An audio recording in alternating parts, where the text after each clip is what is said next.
नमस्कार दोस्तों। देखिए ये सवाल किस तरीके से हल होगा। आदर्श विद्या मंदिर के कक्षा 9 के एक विद्यार्थी ने अंग्रेजी में 172, हिंदी में 175, गणित में 180, संस्कृत में 188, सामाजिक विज्ञान में 180 तथा विज्ञान में 185 अंक प्राप्त किए। प्रत्येक विषय का पूर्णांक 2 से अंक है, तो विद्यार्थी ने कितने प्रतिशत अंक प्राप्त किए। मतलब प्रत्येक सब्जेक्ट में बच्चा इतने इतने नंबर प्राप्त कर रहा है और एक सब्जेक्ट का टोटल 200 है। सब्जेक्ट कितने, एक इसमें 1 2 3 4 5 6 सब्जेक्ट हैं, तो पूर्णांक कितना हो गया 1200। ठीक है, अब उसने नंबर कितने प्राप्त किए तो आप गिनो इसको। 2 और 5 7, 7 7 और 8 15, 15 और 0 15 और 5 20। इधर फिर 2 हासिल की, फिर इसके बाद 7, यहाँ से 7 7 दूनी 14, 14 और 8 आपके 22, 22 और 8 30, 30 और 8 38, 38 और 8 46, 46 और 2 48, 4 हासिल। अब इधर गिनो 1 2 3 4 5 6 और 4 10। मतलब टोटल 1200 नंबर का पेपर था, उसमें से उसने 1080 नंबर प्राप्त किए। अब इसका प्रतिशत निकाल लो आप। 1200 में से 1080 इंटू 100, 2 जीरो से 2 जीरो काट दो, 12 का इसमें दो, 12 नम्मा 108 बराबर 90। उसने 90% अंक हासिल किए। कितनी परसेंटेज बनी उसकी, 90। कैसे किया हमने ये सवाल, किस तरीके से हमने इस सवाल को सॉल्व किया। हमें पता है एक सब्जेक्ट का जो टोटल पूर्णांक है वो 2 से नंबर है। सब्जेक्ट हमारे पास 6 तो टोटल पूर्णांक आ गया 2 से। हमने इन सभी को जोड़ लिया, कितने नंबर आ रहे हैं उसके, 1080 नंबर आ रहे हैं। और कितनों में से आ रहे हैं, 1200 में थे, तो इसको हमने काटा और ये 90 आ गया।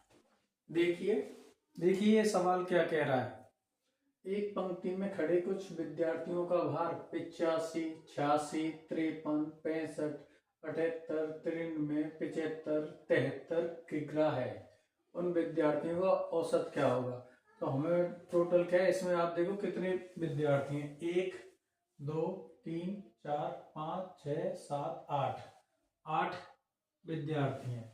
अब क्या इनका जो टोटल वजन है उसको आप गिन लो। पहले इकाई के अंकों को जोड़ो, 5 और 6 11, 11 और 3 14, 14 और 5 19, 19 और 8 27, 27 और 3 30, 30 और 5 35, 35 और 3 38, 38 का 8 आ गया, 3 हासिल के लगे।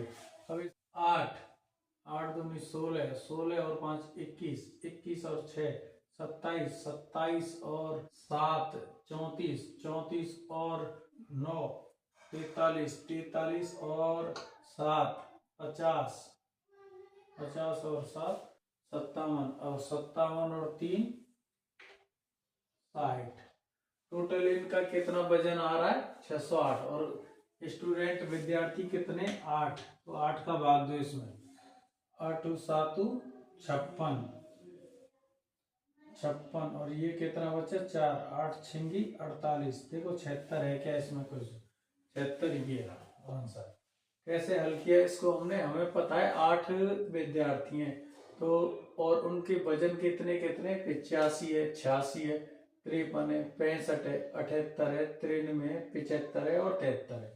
तो हमें क्या करना है, इनको टोटल को जोड़ दो, कितना वजन आ रहा है, 608 किलो आ रहा है। और इस विद्यार्थियों की संख्या 8 है, तो हमने 8 का भाग दिया 608 में, तो उत्तर कितना आ गया, 76 केजी औसत आ गया। कहाँ है 76, ए ऑप्शन में, तो ए इसका राइट आंसर हो जाएगा। देखिए ये सवाल कैसे हल होगा। कक्षा 8 के 50 विद्यार्थियों की औसत आयु 12 वर्ष तथा कक्षा 10 के 50 विद्यार्थियों की औसत आयु 15 वर्ष है। तो दोनों कक्षाओं के विद्यार्थियों की औसत आयु ज्ञात करो। तो ये सवाल किस तरीके से हल होगा। तो हमें पता है कक्षा 8 में 50 विद्यार्थी पढ़ते हैं और कक्षा 10 में भी 50 विद्यार्थी पढ़ते हैं, तो टोटल विद्यार्थियों की संख्या कितनी हो गई? 100। ठीक है। अब ये 12 वर्ष है, 50 विद्यार्थी कक्षा 8 के का औसत, तो टोटल वजन कितना हो गया? 50 इंटू 12 कितना हो गया? 12 पंजे 60, 600 kg, 600। अब ये 10 के भी 50 बच्चे हैं, इनका औसत कितना है? 15। तो इनकी टोटल 15 पंजे 75, मतलब 750। तो ये कितना हो गया? 750 टोटल आयु।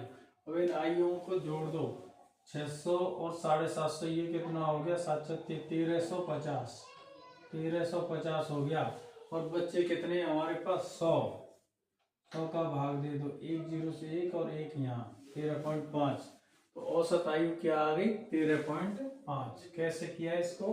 हमें पता है 50 बच्चे तो क्या है? क्लास 8th के हैं और 50 बच्चे 10th के, तो टोटल स्टूडेंटों की संख्या कितनी हो गई? 100। और हमें पता है 50 विद्यार्थी जो क्लास 8 में पढ़ते हैं उनका औसत 12 है, तो उनकी टोटल आयु कितनी हो गई? 6 से 50 इंटू 12 करेंगे तो 6 से आ रहा है। इसी तरीके से कक्षा 10 में ये 50 विद्यार्थी पढ़ते हैं, इनका औसत कितना दे रखा है? 15। तो इनकी टोटल आयु आ गई 750, दोनों को जोड़ा 1350 आ रहा है। और हमारे पास विद्यार्थी स्टूडेंटों की संख्या 100 है, 100 का इसमें भाग देंगे, 13.5 जो औसत है उनकी आयु वो निकल के आ गई। राम 300 रुपये मासिक कमाता है तथा तो मोहन 800 रुपये मासिक कमाता है। बलराम 1000 रुपये मासिक कमाता है। तीनों मिलकर कितने रुपए मासिक औसत कमाते हैं? मतलब तीनों के पूछे और औसत पूछा है, तो हमें पता है तीनों कैंडिडेट हमारे पास कितने? 3। एक 3 से कमा रहा है, दूसरा 800, 1100 हो गए और ये 2100। टोटल कितने रुपए कमा रहे हैं? 2100। कैंडिडेट कितने? 3, 3 का भाग दे दो, 3 सत्ते 700 रुपये औसत कमाएंगे तीनों मिलकर। 700 रुपये कौन से ऑप्शन में? इसमें। इस सवाल को हमने किस तरीके से सॉल्व किया? 3 व्यक्ति हैं, राम, मोहन और बलराम, तीनों 300, 800 और 1000 रुपये में कमाते हैं, तो टोटल हमने जोड़ा 2100 आ गया। कैंडिडेट कितने थे? 3, 3 का भाग दे दिया, तो औसत कितने रुपए कमाते हैं? 700 रुपये। देखिए सवाल क्या कह रहा है? किसी हॉस्टल में 35 विद्यार्थी रहते हैं, हॉस्टल में 8 विद्यार्थी और आ जाते हैं, जिससे उनका मासिक खर्च 2002 रुपये बढ़ जाता है और औसत में 10 रुपये की कमी हो जाती है। तो प्रारंभ में प्रति छात्र मासिक खर्च कितना था? पहले एक स्टूडेंट कितने रुपए खर्च करता था? तो स्टूडेंट कितने थे? पहले 35, खर्चा करता था x रुपये। बाद में क्या हुआ? कितने? 8 और बढ़ गए, तो 35 प्लस 8 बराबर 43, 43 हो गए। तो औसत में कितना है? 10 की कमी, मतलब पहले x था तो ये हो गया 43 इंटू x माइनस 10 बराबर 43x माइनस के 430 रुपये बाद में। और ये अंतर कितना आ रहा है? इतने स्टूडेंट खर्च कर रहे हैं और पहले इतने कर रहे थे, तो अंतर 2002 का। इसको हल करो, 43x माइनस 430, इसमें से ये पुराना वाला 35x घटा दो, कितना अंतर इसने दे रखा है? 2002। इसको 43x यहीं रहेगा, ये 35x इधर आ जाएगा बराबर 2000, ये इधर जाएगा तो ये कितना हो जाएगा? 2432। इधर 8x बराबर 2432, 8 से इसको काटो, ये 3 बार, भाग टूटेगी 0, 4। मतलब पहले प्रति व्यक्ति कितना रुपए खर्च करता था? 304। 304 कौन से ऑप्शन में? इसमें। कैसे हल किया हमने इसको? हमें पता है पहले बच्चे रहते थे 35, फिर क्या हुआ? फिर उसमें 8 बच्चे और आ गए। पहले खर्चा हो रहा था ये, बाद में क्या है, जब 8 बच्चे और जुड़ गए तो खर्चा ये हो गया, औसत में 10 की कमी। खर्चा कितना हो गया? 43x minus 430। अब क्या है, जो बाद वाला खर्चा उसमें से पहले वाले खर्चे को घटा दो, तो जो अंतर है वो कितना दे रखा है? 2002 का। 2002, इसको हमने समीकरण बना के हल किया, 43x माइनस 430 माइनस 35x बराबर 2002। 43x यहीं, ये 35x इधर आ गया और ये 430 इधर गया तो प्लस ये हो गया 2432 और x का मान निकाल दिया 304। देखिए सवाल क्या कह रहा है, किसी हॉस्टल में 25 विद्यार्थी रहते हैं, हॉस्टल में 5 विद्यार्थी और आ जाते हैं जिससे उनका मासिक खर्चा 200 रुपये बढ़ जाता है तथा औसत में 3 रुपये की कमी हो जाती है। तो प्रारंभ, किसी हॉस्टल में 25 विद्यार्थी रहते हैं, हॉस्टल में 5 विद्यार्थी और आ जाते हैं जिससे उनका मासिक खर्चा 200 रुपये बढ़ जाता है तथा औसत में 3 रुपये की कमी हो जाती है। तो प्रारंभ में मासिक खर्चा कितना था, हमें पहला मासिक खर्चा पूछ रहा है वो शुरू में, और शुरू में बच्चे कितने हैं 25,